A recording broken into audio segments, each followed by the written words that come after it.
فاسألوا أهل الذكر إن كنتم لا تعلمون. Wenn man das Leid untersucht, welches der Umma widerfahren ist, in religiösen und in irdischen Angelegenheiten, deckt sich auf, dass die Juden dahinter sind. Sie sind die Unterstützer von verdorbenen Praktiken und die Befürworter des Verbrechens. Allah subhanahu wa ta'ala sagt, und sie bemühen sich auf der Erde Unheil zu stiften, aber Allah liebt nicht die Unheilstifter. Na, sie sind die Feinde eurer Einheit, Brüderschaft und Zusammenkunft.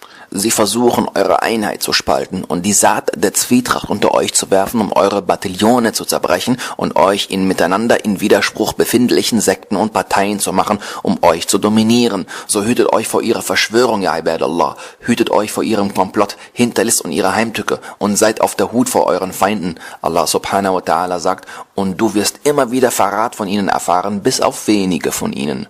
O muslimische Umma, einmal kam ein Rabbi an einigen Muslimen vorbei, in Klammern, von den Ansar, von den Stämmen des Al-Aus und Al-Khazraj, während der Lebenszeit des Gesandten Allahs sallallahu alaihi wasallam.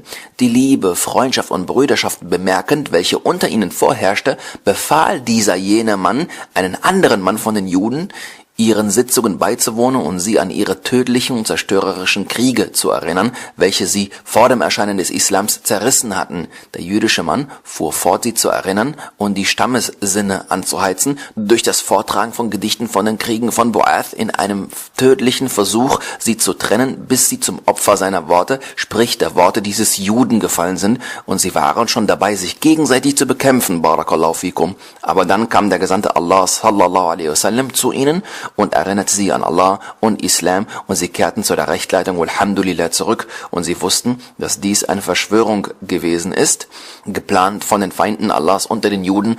Allah azza wa jal offenbarte dann, o die ihr glaubt, wenn ihr eine Gruppe von denen gehorcht, denen die Schrift gegeben wurde, werden sie euch, nachdem ihr den Glauben angenommen habt, wieder zu Ungläubigen machen.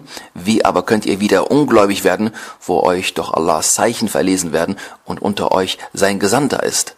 Doch wer an Allah festhält, der wird gewiss auf einen geraden Weg geleitet. Naam.